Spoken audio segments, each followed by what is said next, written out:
everybody, and welcome back to another episode of the B-Roll Sports Podcast.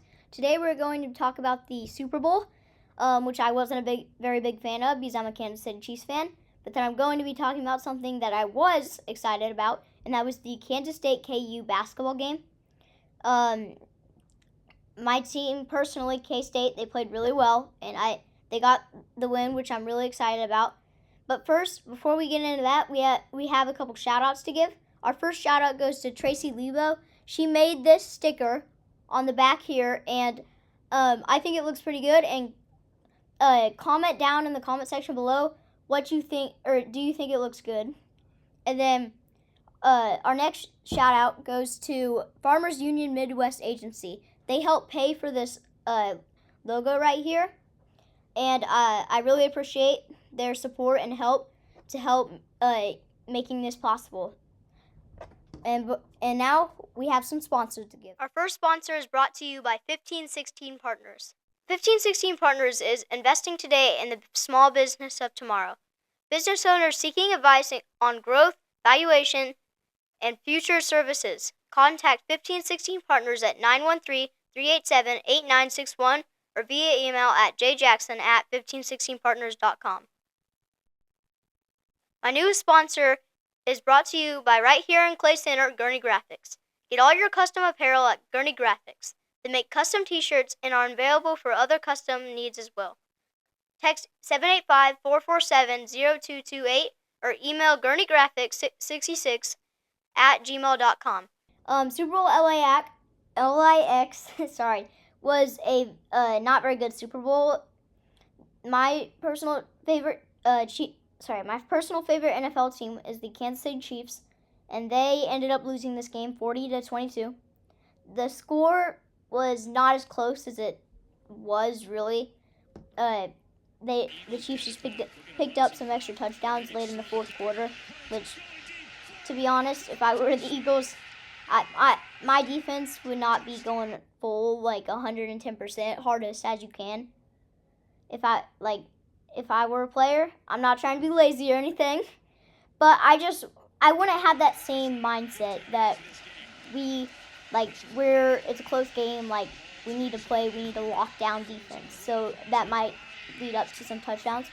The Chiefs could not get in rhythm, they could not get going at all. They didn't have anything, and their sidelines, whenever they showed up to the sidelines, you could always see they had bad body language, or not good body language, and no one, usually Mahomes, he hypes them up and tells them I know a famous quote where he says get one play at a time against the Texans all the way back, and they ended up winning that game. And there was just nothing. They didn't even try. They didn't even try to get them pumped up or anything. It's usually him or Travis Kelce. The offensive line was not very good this game for the Chiefs. It felt like Mahomes was getting pressured every single play.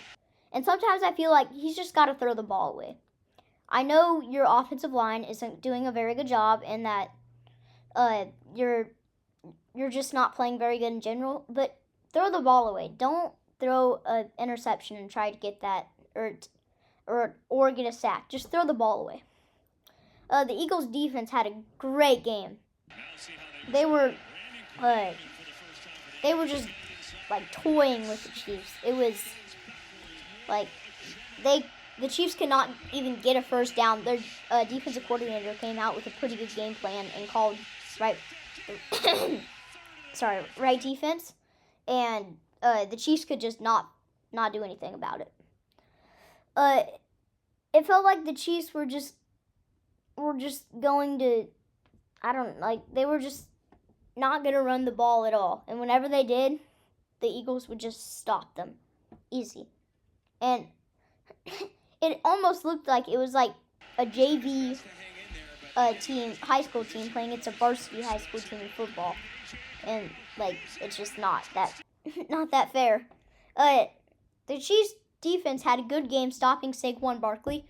Saquon Barkley if you didn't know, he's a running back for the Eagles, and he played in the Giants a year ago, and the Giants traded him, which it was not a good trade in my opinion. I think that they should keep him.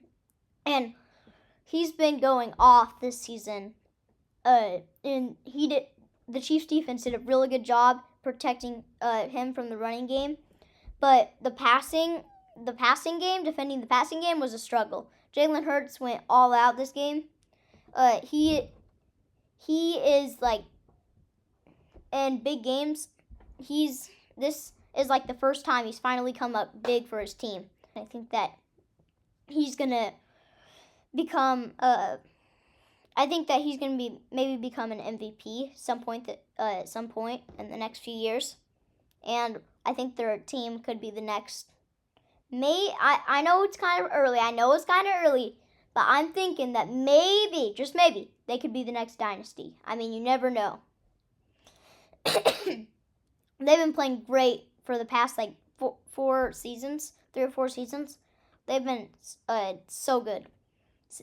Like I said, Saquon Barkley, he only had, I'll talk about his stats later. He just couldn't find rhythm, but again, their passing game was so good. Like, they could not stop them at all. Now I'm going to talk about some stats for passing. Patrick Mahomes had 257 yards with 3 touchdowns and 2 interceptions. Those stats did not really show how he played. In the first half, he was looking like he was not a franchise quarterback, and I was just kind of like, in my head, I was just like, what is he doing? Just like throw the ball away. And I just think that, I don't know if the 3P I don't know if he had something going on, like he was sick maybe, but it feels like something was going on because that's not Patrick Mahomes. All right, for the Eagles passing, Jalen Hurts, like I said, he had a phenomenal game. Just all around, just handled the pressure so well. Just got it done and acted like it was nothing. Really impressive. He was 17 for 22 completions with 221 yards and 2 touchdowns, also with 10 interceptions. Those are some really good stats there. 17 for 22 completions is really tough to beat if you're a defense. You probably gotta step up. Just so good. He's just so smooth too, just like Patrick Mahomes. He'll find a way easy. Okay? Now for rushing, for Kansas City, Patrick Mahomes was their main rusher. Sorry. He had 4 carries for 25 yards. Like I said, there was no running in this game. The Eagles' defensive line is one of the best, if not the best, defensive line in the league. They're very experienced, and I think they blitzed only like twice this game, and they pressured Mahomes so many times. That's why Mahomes had to use his legs some. They're just amazing, their defensive line. And for Philadelphia, Jalen Hurts had 11 carries for 72 yards and 1 touchdown. Some pretty good rushing stats, especially for a QB. His legs are also one of the best in the NFL. You do not underestimate his ability to run the ball. He'll just rush it on you. It's really hard because it's really hard to outrun him because he's really fast. And then at the same time, their offensive line is really good. And then he can also pass the ball really well. And then on top of that, like I'm about to talk about, Saquon Barkley is a phenomenal rusher. Now I'm going to talk about Saquon Barkley. He had 25 carries for only 57 yards and no touchdowns. Saquon Barkley is, I would say, right now, I know some people will disagree with me, but I think that he is the best running back right now. I think that he's the real deal. I think that he's still got a little bit of time left in the NFL too. And he's just I can't even describe how hard it would be to stop him. If you gave me 500 tries to try to stop him one time, one-on-one, I would not get it. I'm just gonna be honest here. I would not get that. That he is on a different level. Now for passing, receiving yards. Xavier Worthy, he had 8 receptions for 157 yards and 2 touchdowns. And he also had 8 targets. So 8 receptions, 8 targets, 157 yards, 2 touchdowns. That's some pretty good stats there. But pretty much all of it was at the end of the game. He did not show up at the first part of the game, like, at all. No one did. Like I said, no one did. So, he just didn't do anything pretty much until fourth quarter. And then for Philadelphia, Devonta Smith. I remember in the past episodes I talked about how Devonta Smith and A.J. Brown, they are like one of the best wide receiver duos pretty much ever. They're like, it's always one of those two that's the main thing. And then they also have Dallas Goedert at their tight end. So they're wide receivers. They're running, like, their whole entire offense is so just like I said with Saquon Barkley, I can't even describe how good they are. It's tough to stop any defense in the NFL. It's tough to stop that. And then a big stat in this game was Kansas City had 3 turnovers and Philadelphia only had 1 turnover. That 1 turnover that Philadelphia had, it was just a bad throw from Jalen Hurts. That was like their only low light in the game. Besides that, they just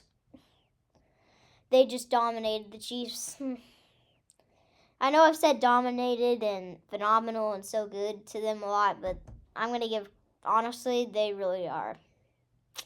I don't want to say that, but they're definitely the better team. Our defensive line, Chris Jones, he had nothing this whole entire game. I was so disappointed. He didn't have a sack. He didn't have a tackle. Nothing. It was very disappointing, and he was going to have to show up in this game if we wanted to win the game. So that was another big factor in the game. All right, so that's all I have for the Super Bowl. And now I'm going to get to my good part, which I know some of you are KU fans out there. So I'm sorry, but KSU is my team.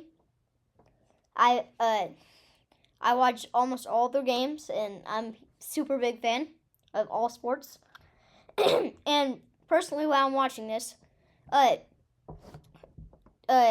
Kansas State women's basketball, they ranked number 13 in the country. They just beat, who was it? I think it was Cincinnati, I think. Yeah, should be.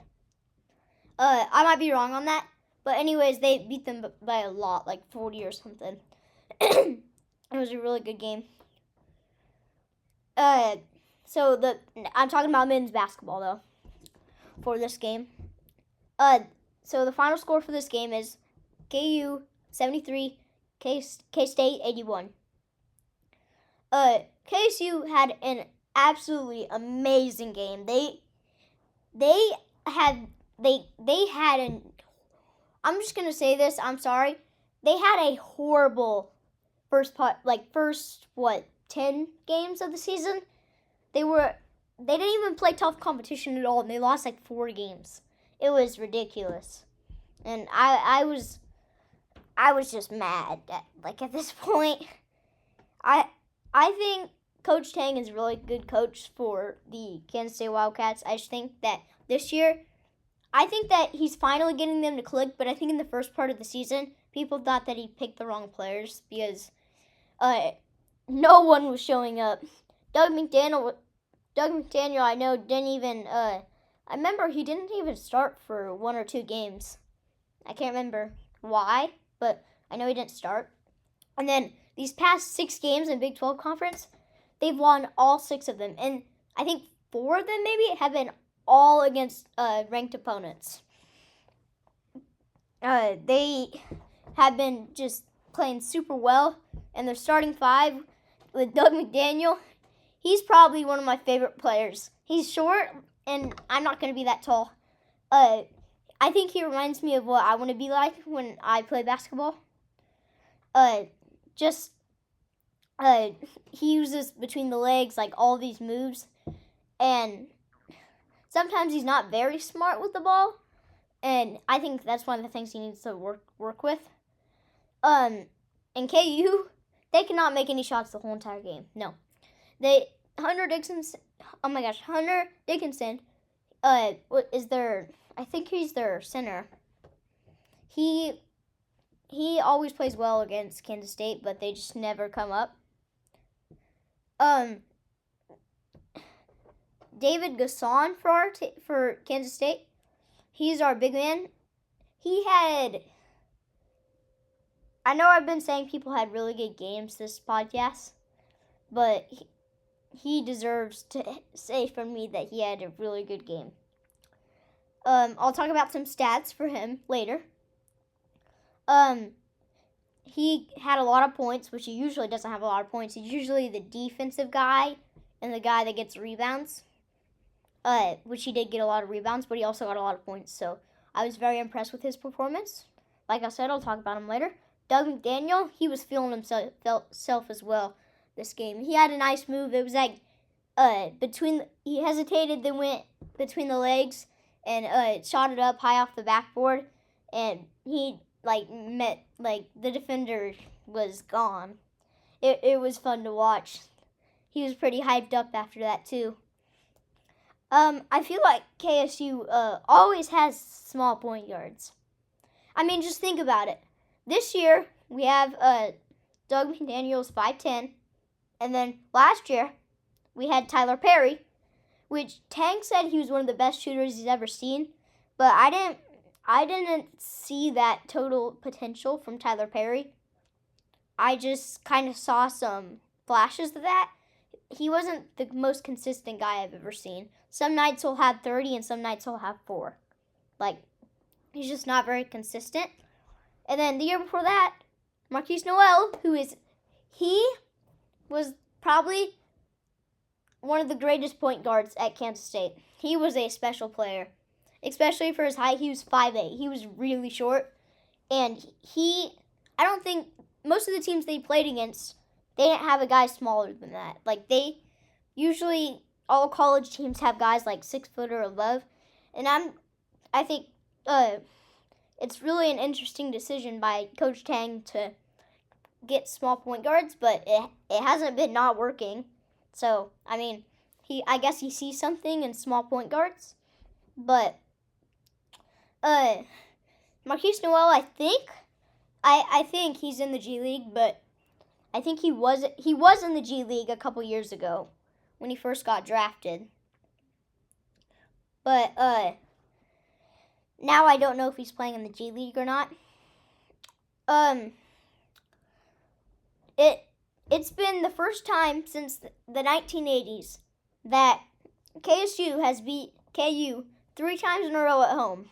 I know that sounds bad, which it is pretty bad, because KSU is not known for having a really, really good roster in basketball. They're known for having not a very good roster and for just not being a great basketball program. But these past 3 years, they've done a pretty good job. I know they didn't make it to March Madness, but I think, in my opinion, last year's team should have made it to March Madness. I think that they were good enough. I know there's probably a lot of people that would not agree with that, but I think that they're good enough. Probably because I'm just a K-State fan. I would never say that KU is good enough to be in March Madness if they're a lower seed in the March Madness. Now I'm going to go through some stats through all the starting 5 players on both teams. Now I'm going to talk about David Casson, who had a really good game. He had 20 points and 7 rebounds.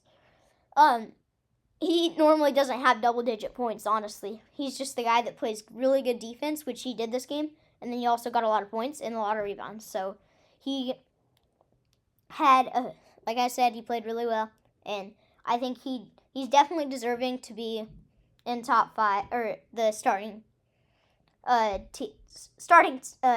Sorry. And now Doug McDaniel, like I said, he was feeling himself this game. He had 15 points for 6 rebounds and 11 assists, and he also had 2 steals. 11 assists. You can obviously see that he was not being selfish. He was being a team player, and he was not sometimes he shot contestant shots, but he's a good enough player, I feel like, that sometimes he can make those contestant shots. And I think that sometimes I feel like Coleman Hawkins, sometimes he shoots shots that he doesn't really need to shoot, but he just shoots anyways. And I could see that, but at the same time, sometimes he's got to pass the ball.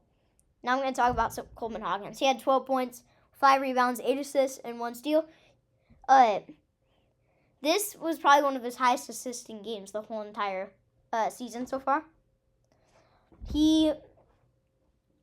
I would say that he had an off night offensively. He's usually that guy that gets it offensively. But he does not, like I said, he usually, I feel like he doesn't pass it that up, or he takes some bad shots occasionally. By the way, for Doug McDaniel to have 6 rebounds, I know I said him earlier, that's really good. He got all those rebounds.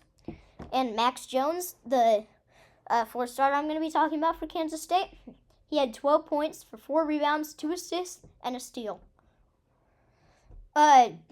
Max Jones, he's kind of like that guy that doesn't score a whole ton, but he always just scores maybe barely over double digits. And he also gets some rebounds, and he's not selfish with the ball. He's an all-around great player, and he also plays great defense. And our final starter for Kansas State is Brandon Hawson. He is a 3-point specialist all the way. I saw him shoot a 2 in this game, but I think I saw him shoot a 2 one other time this whole entire season. He does not like to shoot inside shots. Partly because he's really short. I think he's as short as